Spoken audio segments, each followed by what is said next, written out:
What's up mga ka-Japan? Sa vlog na to, pag-usapan na natin ang sending company na tinatawag. Ang sending company na tinatawag, ito ang requirements ng mga naselect na ng Japanese employer. Kunwari mo po, kayo ay naselect na ng Japanese employer, kayo po ay sasabihan ng agency para kumuha ng sending company. Ina-advise po nila yan, kunwari po ganito nag-interview kayo ngayong araw, na-select ka. Ngayon, after 2 days, pag-reporting ka ng agency, sabi ng agency, boss, kuha ka na ng sending company, requirements to, para maasikaso yung certificate of eligibility mo sa Japan. Yun nga po pala, no? Yung sending company, yan po ang documents na gagamitin para po ma-issuean kayo ng certificate of eligibility. Kukunin po yan sa Japanese immigration. Yang documents nyo. Ang Japanese immigration, yan ang mag-i-issue ng certificate of eligibility nyo. Meron na akong video nung certificate of eligibility, kung mapapansin nyo yung previous video. Yun nga po, papakuhanin kayo ng agency ng sending company kasi po sabihan po kayo niya ng maaga kasi nga po bago kayo mag-schooling mas maganda matapos nyo na yung documents na yun para pagka nag-schooling na kayo nakapokus kayo ngayon sa pag-aaral. Kasi pagka hindi nyo na-esikaso yan, tapos nag-i-schooling na kayo, mahirap yun, mahuhuli kayo sa lesson. Kasi pupunta kayo sa sa kumpanya na hihingan nyo ng sending company. Ganyan. Tapos minsan mayroon pang pictorial, may request pa ng pictorial, absent ka. Mahirap po yun. Kaya mas maganda, hanggat di pa kayo nag-aaral, nag-requirements kayo, makakuha na kayo ng sending company. Maipasa nyo na ba sa agency? So yun nga po, ulitin ko, kunwari po, naipasa nyo na, yung agency gagawin, isi-send dyan sa Japan para i-apply nga po ng certificate of eligibility. Yun nga po pala, dagdag ko na rin. Pagka na-aprobahan nyo ng immigration, tapos na-issue kayo ng certificate of eligibility, dadali na yun sa Pinas, yung document na yun, yung certificate of eligibility. Tapos, ilang na lang yun, ilang weeks, makakalipad ka na, makakatungtong ka na ng Japan. I-apply na kasi ng ng visa. Tapos plane ticket mo, makakaano ka na ng Japan, makatungtong ka na. Welcome Japan! Welcome Japan ka na ngayon. Ngayon, yung nga pala, yung sending company, paano ito kinukuha? Ganito yun, sasabihan ka ng agency, maghanap ka ng kumpanya boss na mag-i-issue sa ng certificate of employment ng 1 taon. Tapos, sabihin mo lang, hingan mo ng profile nila ng kumpanya. Tapos, hiramin mo yung DTI permit nila, ipa-certify true copy mo, ganyan. Tapos, yung mayor permit nila, minsan nire-require yung mayor permit, minsan yung, depende sa agency, minsan yung DTI na nila nire-require, ganyan.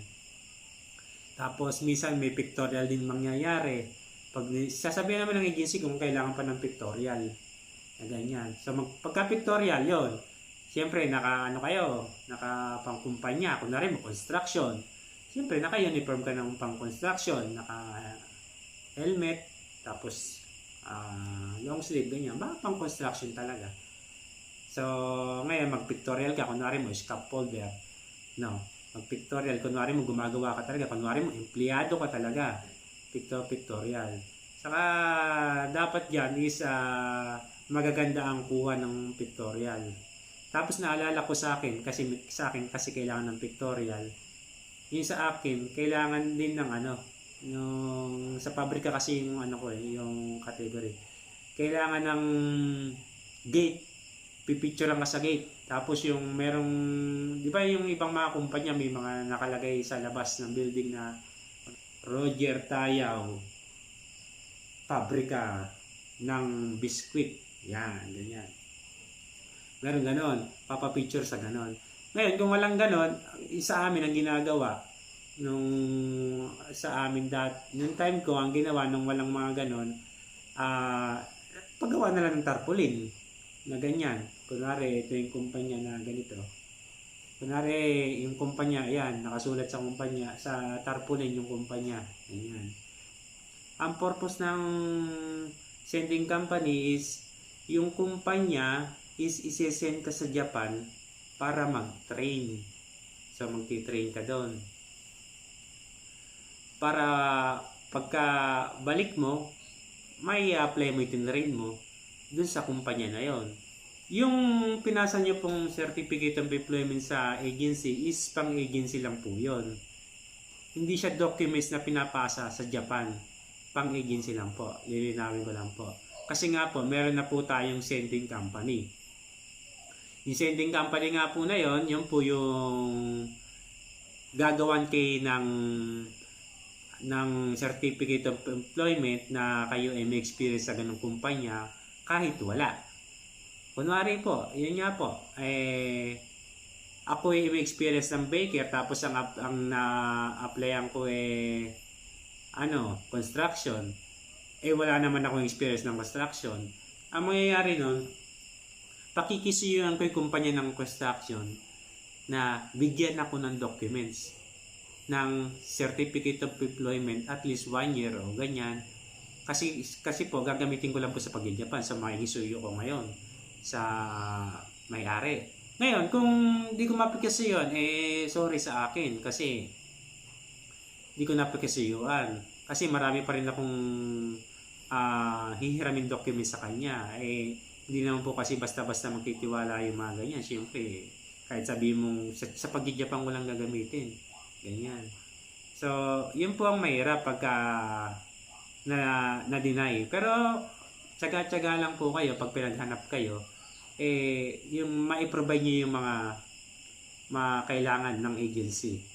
Yun nga lang po, medyo mahirap talaga na mangumbinsi sa kumpanya. O minsan naman sa kahit small business, pwede yan. Pwede kayong maghanap. Kunwari mo yung iba nga po ready-made meal yan. Medyo kahit small business, pwede yan maghanap. Tapos pakisiwa na lang yung may-ari. Pero kung na-decline kayo ng may-ari, hanap-hanap lang po kayo. Yan po ang ang unang option natin na kayo sarili maglalakad. Ngayon po, kung kayo may budget naman po at ayaw nyo yung may stress, nakakahanap, pwede po kayong kumuha ng agent na maglalakad niyan ng sending company mo. Ang gagawin nyo na lang po, babayaran nyo na lang po yung agent, tapos siya na bahala sa lahat ng documents ng kailangan na hinahanap ng agency. Siyempre po, papalegit check nyo muna yan sa agency. Oy ma'am, pwede ba yung kumpanya nito? Gamitin to. Pag inaprobahan, sige, okay na yan. So, ayun. Ituloy nyo na yung pag-deal sa agent. So, yun na nga mga ka-Japan. Sana naliwanagan kayo sa sending company. Mabilisang recap na lang po. Yung sending company, yan po ang documents na hihingi ng agency sa inyo para ma-process yung papel nyo sa Japan para i-apply po ng Certificate of Eligibility o tinatawag na COE. Yan yung term ng COE ng agency. Hindi po yan Certificate of Employment COE. Certificate of Eligibility.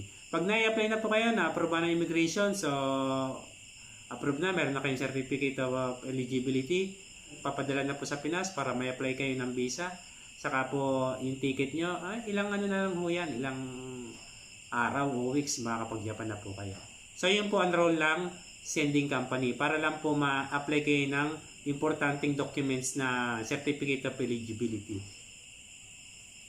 So ayun guys, salamat sa inyong panonood at kung meron pa kayong mga katanungan sa mga pag-apply, mga gustong malaman, mag-comment lang kayo sa baba para magawan ko ng vlog. Kung nagustuhan niyo po ang vlog na to, nagkaroon kayo ng idea, pasuyo na lang po, pasubscribe na lang sa channel at papindot na rin po yung like button. So hanggang dito na lang po, sa susunod na lang po ulit na pagbablog. Mata ne.